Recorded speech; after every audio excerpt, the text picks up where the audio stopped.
the Cleric, the least chosen class of all of the classes. In this video today, we're going to teach you how to build out your Cleric. Now, maybe this is your main character, maybe you're trying to build out Shadowheart, or maybe you're just going to choose one of the other companions or generic hirelings that you can get from Withers to be a Cleric. So we're going to break this down by looking at the Cantrips, the subclasses, the deities, and stuff like that, and taking a look at what level 1 looks like and how to build it out in the character creation screen, what the future of the Cleric looks like after that, and then some multi-class options you can take advantage of. You can simply jump ahead to any part of the video that interests you the most using the chapters about the timeline and the description. And please don't forget to check me out on Twitch, where I do stream Baldur's Gate 3. Well, let's get started here on how to build out your Cleric in Baldur's Gate 3. So first things first, let's choose your race. Now, this is not a min-max video. I'm not going to go through, this is the one you got to choose. If you don't choose it, you're not going to have a good time. It's not at all what I'm saying. Each one of these races is really going to be dependent upon you and the character you want to play and how you want to experience the game through that character's eyes and the RP perspective.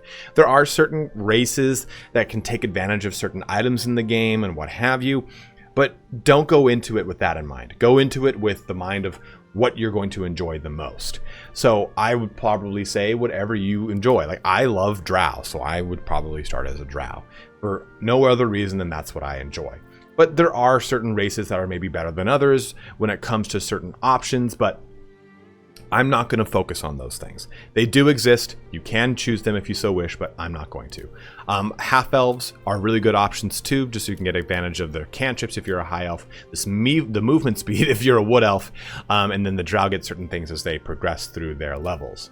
And Githyanki are always amazing. They're, even though they're one of the least picked races, because they get really awesome abilities as they progress through their levels. They get the ability to jump really far, all sorts of cool things. And this astral knowledge thing gives them proficiency in all skills of a chosen ability.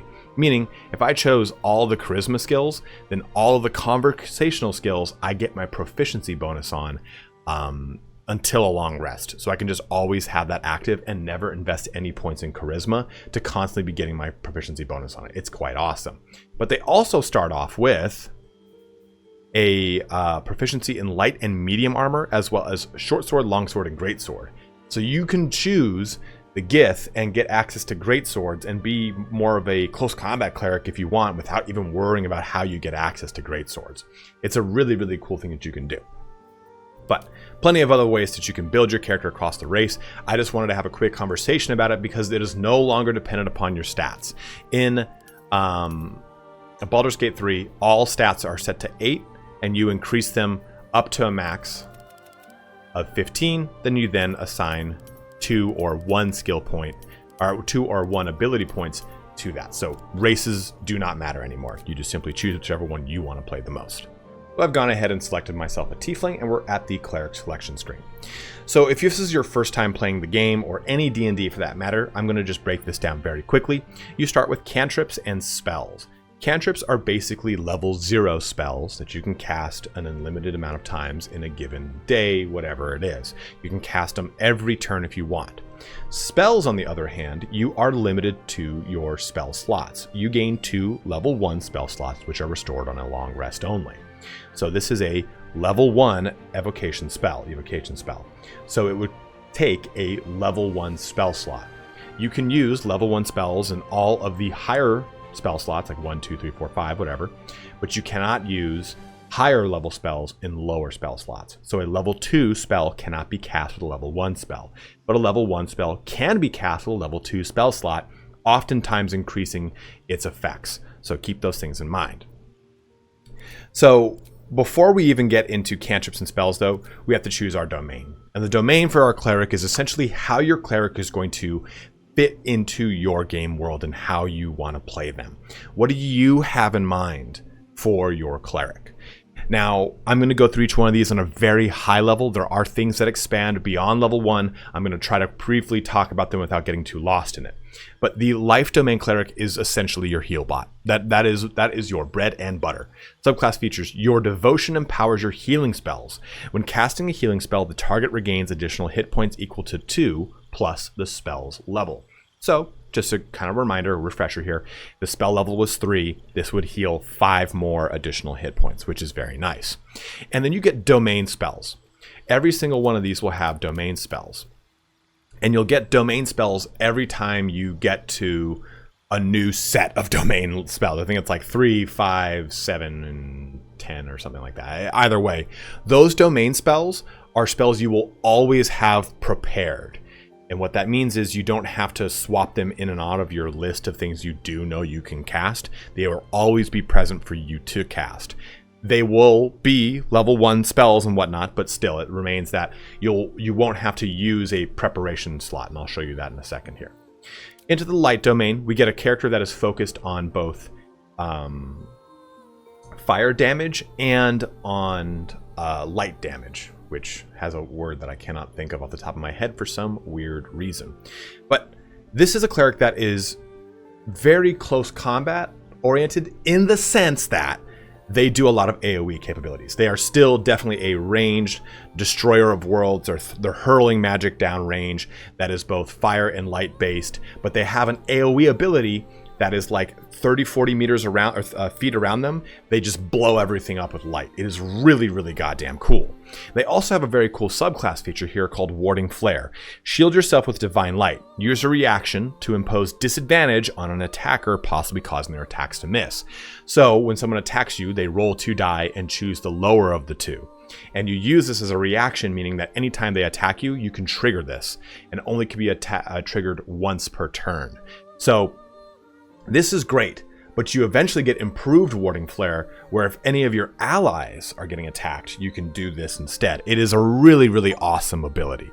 It is probably one of my favorite things about the Light Domain Cleric, not to mention, of course, their Channel Divinity capability, which allows them to, like I said, blow up everything around them. It's really fun. And you'll fight a lot of things that are weak to light damage. Radiant. Radiant is the name of it. It's radiant damage. That's the name of it. God, it finally clicked in. Trickery Domain is really kind of linked to a lot of CC type stuff. Crowd control, trying to trick things, try to blind things, try to inflict some sort of disadvantage onto them. You have Blessing of the Trickster, grant another creature advantage on stealth checks. So Trickery Domain Clerics work really well if you have a Gloomstalker Ranger, if you have a Rogue in your billet in your party, anything like that can really benefit from this. And they get a Channel Divinity capability that allows people to get an advantage on anyone they're attacking by creating clones, like these little shadow clones, next to enemies, so that they can take advantage of doing more damage. Your party can take advantage of doing more damage to anyone that is next to one of those shadow clones. But it's definitely focused on, you can see here, Charm Person, Disguise Self, taking advantage of really kind of a lot of subterfuge and trickery here. Knowledge Domain is focusing a lot more on basically your skill capabilities, as well as your capabilities as a caster. Kind of leaning heavier into that, having more spells at your disposal that are less of the divine nature, more of like the wizard type nature, but also a heavy emphasis on skill choices. Nature Domain here kind of blends the border between druid and cleric in some way. You'll get access to druid capabilities as far as druid spells go, and certain cantrips here like Shillelagh, which is going to help out with staff or club, making it magical, deals 1 to 8 bludgeoning damage, and uses your spellcasting ability for attack rolls. So your character, maybe they are not a close combat character, but with Shillelagh, it makes it so that their weapon now pulls off of your wisdom for all of its checks. So it does actually kind of make you a little bit more, it does allow you to have a little bit more close combat capability. Nature also grants you heavy armor, just like Life Domain does. Life, Nature, and War are the only 3 that grant you heavy armor, kind of turning you into a little bit of a juggernaut here. But you also get this too. You learn a Druid cantrip and become proficient in animal handling, nature, and survival. Tempest Domain Clerics are similar to Knowledge Domain and Light Domain in that you are a ranged blaster. But with Tempest Domain, you are focusing on thunder and lightning damage. And there are a lot of abilities in the game that pull from this that can take advantage of it. There are a lot of items that give you lightning charges. There's tons of ways to do lots and lots of lightning and thunder damage. There is a feat called Warcaster, where if someone moves out of your range of attack and you get to use an attack of opportunity on them, you can use Warcaster to use Shocking Grasp, basically. And Tempest Domain can pull tons of advantage here. So they get this, Wrath of the Storm. Strike back at an attacking creature, potentially dealing 2 to 16 lightning damage. On a failed saving throw, you deal half of a 2 to 16 thunder damage roll. But they also get an ability at level 2 where they can do max damage with a lightning or a thunder damage capability. What I mean here is Thunderwave does 2 to 16 damage. If I have that level 2 ability up and I go ahead and cast, then my Tempest Domain allows me to cast this at 16 full damage. It's a way to just dish out tons of damage. You use Thunderwave, use Call Lightning, you use Shatter. There's so many destructive lightning and or thunder capabilities in this game that Tempest Domain is a ton of fun. I lied to you. Tempest Domain also gets heavy armor. I didn't see that. I'm dumb. But Tempest Domain is really, really, really, really fun. And you can splash Tempest Domain into a lot of other classes to get even more functionality out of it, like a Tempest Domain Cleric and a Storm subclass Sorcerer are really fun options. Lastly, we have the War Domain. And War Domain is kind of like if a Paladin is like a fighter Cleric hybrid, then a War Domain Cleric is like a Cleric fighter hybrid with more of an emphasis on the Cleric portion. You get some spells here like Divine Favor and Shield of Faith, but really the War Priest, when you make an unarmed or weapon attack, you can spend a War Priest charge to make an additional attack as a bonus option or action. So what's cool here about the War Domain is you could start maybe as a fighter, put 5 levels in and get extra attack, and the War Priest capability to do an additional attack as a bonus action just layers in tons of damage. Let me kind of paint this picture for you. You get level 5 fighter. That gives you action surge, which gives you an extra action, and you get extra attack, which means you attack twice with each action. War Priest here, you can spend a War Priest charge to make an additional attack as a bonus action. So you get to basically attack at a level 5 fighter and level 1 War Domain Cleric. You're attacking 5 times. That's a just disgusting amount of damage. So you really can pour on tons and tons and tons of melee damage using the War Domain. It is a really, really good emphasis there. Also get access to martial weapons, which pretty much covers all of your weapons from simple and martial if you start as a War Domain. If you start as a fighter, it doesn't matter. But those are your domain options here for your Cleric. For your deity, just simply go with whatever you want. In the past, your deity option limited your domain, or vice versa, right? You're like, oh, okay, if I'm going to choose life domain, then I only have certain access to certain deities, or one deity would only give me access to certain domains, whatever it was. So that is not the case anymore. You can just simply pick and choose whichever one you want. Go ahead and go crazy with that. Same thing with background. Choose whatever background fits the roleplay for your character. If you want to really min-max this, you would probably choose a background that gives you a skill proficiency that you didn't naturally get. Because the nice thing about choosing your background is you can kind of fill the gaps of what your class's proficiencies lack. So let's take, for example, looking at this. Oh, you know what? I don't have deception. Well, let's go ahead and choose, all right, well, here we go. Criminal and Charlatan both give us deception. So this is how I'm going to go with my background because I wanted deception on my character, and this is a great way to get access to it. So use your background either as a min-max, but I would say choose it based off of how you want your character to react to certain things in the game, because your background gives you inspiration points. You're maxed out at 4 inspiration points, and they give you a free reroll on anything. So if you want to be a character who's really kind of like a folk hero or a soldier, because that's how you role play the character and what your decisions are through conversations, then that's what you should do. Try not to min-max away the skills because it's just going to be arbitrary. For your ability points, this is going to be probably the one that most people check out. This is going to be dependent upon which domain you choose. Do you go with a war, and are you going to go heavy into strength? Then you're going to make that decision for yourself. But I'm going to assume you're not going a war domain and you're not trying to go close combat. So let's kind of put this the way that I would build out a cleric. So I'm going to put max points here into wisdom and then +2 because everything's going to be based off of wisdom, or I'll have an ability that'll allow me to use wisdom as a check. So that's like option numero uno. Then I'm going to put up my constitution and dexterity to 10 just as a bare minimum.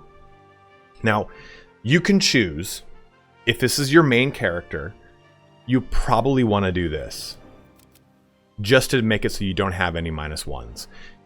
If this is not your main character, don't feel bad doing that. I probably would keep my charisma at 10 just so I can help out with any kind of rolls against charm person or anything that's kind of holding me down. Charisma is a nice thing to just kind of have as a baseline of 10.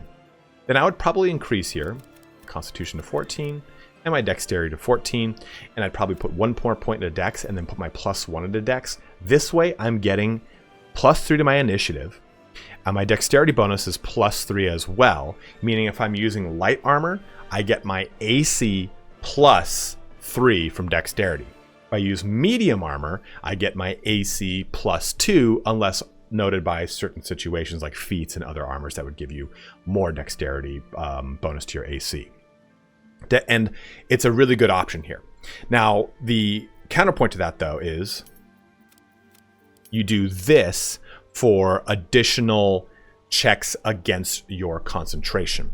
And I think this kind of comes down to you and where you're going to put your character. If they're going to be in a lot of combat, then maybe you want to have higher AC on them. There you go. But this is probably the better route to go if you're trying to stay backline and support, because Constitution does dictate your health, yes, but it also dictates your ability to maintain concentration rolls. Concentration rolls are any of your abilities that tell you on them, or any of your spells that say concentration. If you lose concentration when you're hit, then this spell drops off. Or if you use another concentration spell, then this spell drops off. So having a high concentration and keeping concentration up is absolutely crucial to Cleric. And on that note, let's have a conversation here about spells. So the way you're going to want to do this is, go ahead and just unselect all these. This is going to be based off of your wisdom, right?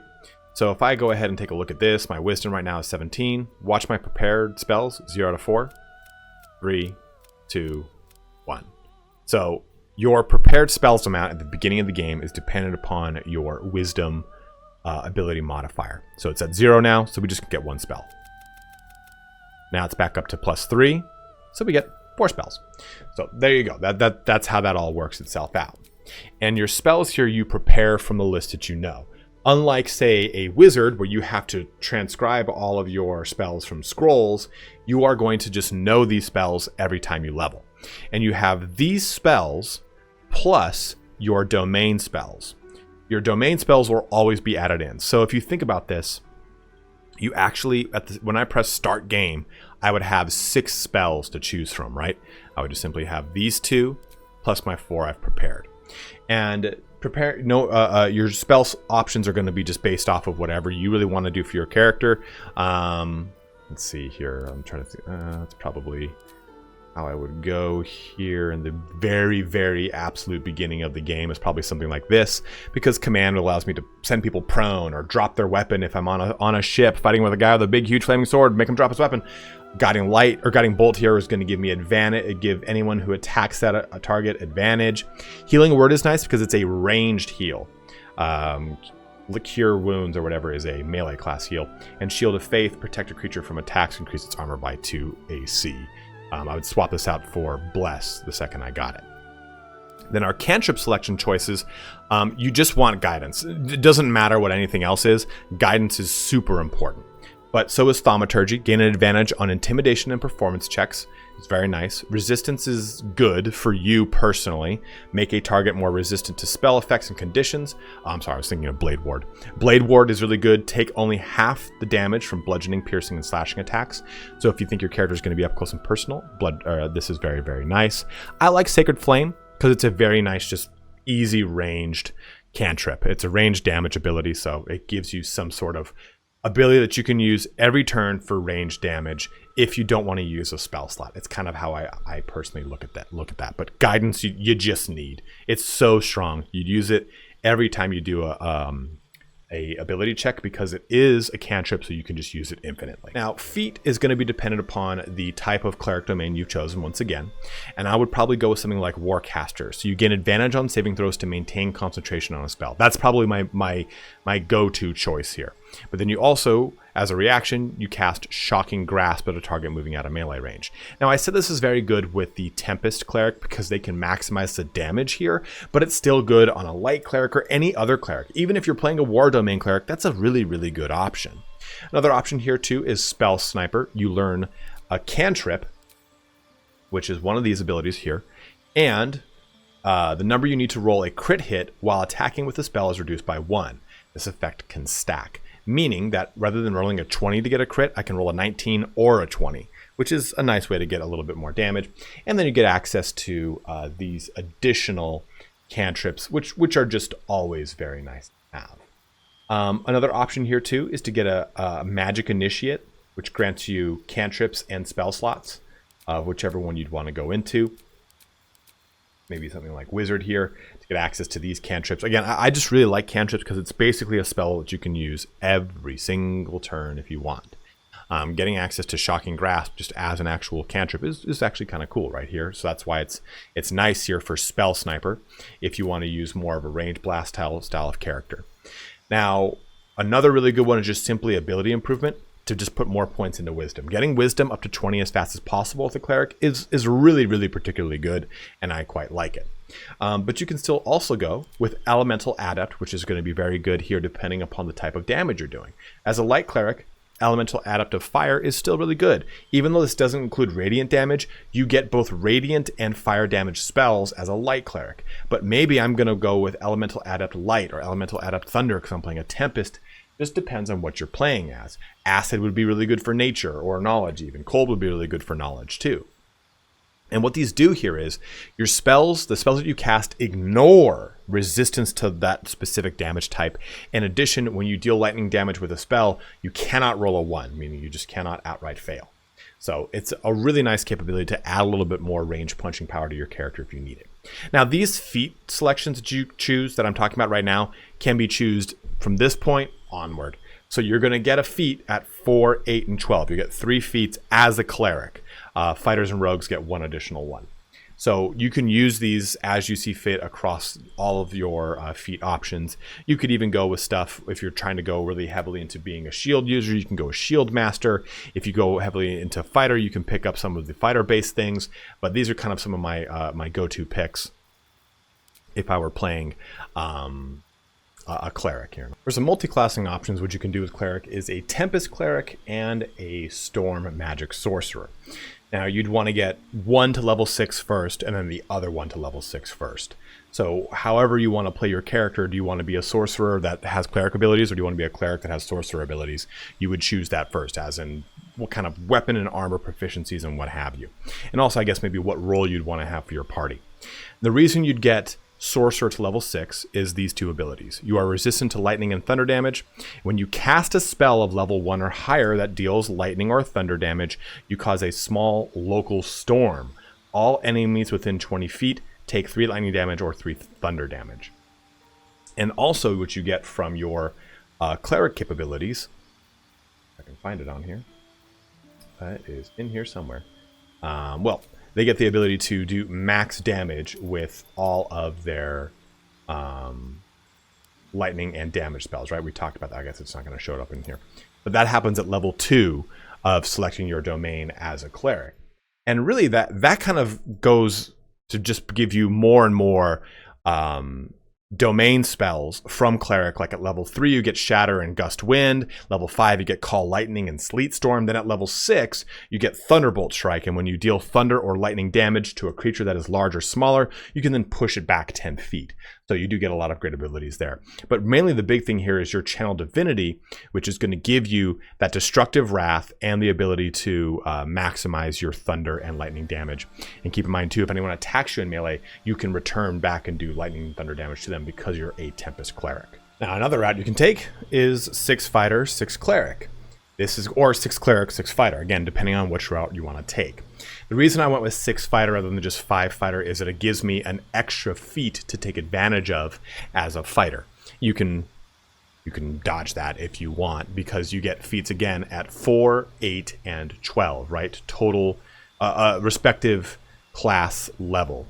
So it's the best way to get to maximize your feats, I would suppose. But outside of that, then you would go with your Cleric's domain. Cantrips, you would go with Blade Ward, which is really going to help you here, right? And you're going to get access to your fun subclass features like the War Priest, again, which is going to allow you to make additional attacks. We already get all the bonus juicy attacks we get from extra attack, and then we also have our action surge. Now you can also choose a fighting style with fighter.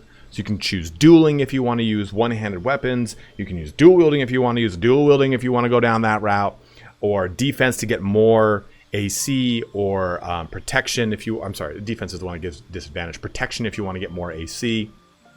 There's a lot of really cool ways to go sword and board with your Cleric to have really do a lot of cool stuff. Then once we jump into the level 2 on Cleric is where we start to get a lot of fun things from our channel divinity capability from War Domain here. So Guided Strike, you gain a +10 bonus to your attack roll. And that will just kind of spiral out of control here for you, because when you're going with your War Domain, as you kind of get it up to level 6, you're going to get that Guided Strike here at level 2, which you'll get Magic Weapon, which is going to give you a infused weapon here, which is going to get +1 bonus to attack and damage rolls. You'll get Spirit Guardians, which is that AoE, which is really good. The Crusader's Mantle at level 5 too as well. Nearby allies do extra radiant damage on attacks, which is so lovely. Then you'll eventually at level 6 get War God's Blessing. So you get a lot of really cool close combat capabilities, putting both the fighter and the Cleric together as the War Domain to really just kind of stack this up. You are a far more utility caster than maybe a Paladin is. It just depends on how you want to approach this role, a fighter first or Cleric first, and what role you have in mind. Now there are plenty of other multi-class options here for Cleric. These are just two to kind of really marinate on and ways you can approach them. And if you guys know in the comment section below different ways to approach even these two subclasses, like, hey, you know what? I actually wouldn't do 6 fighter. I'd maybe just stop at 5 for the extra attack and do this.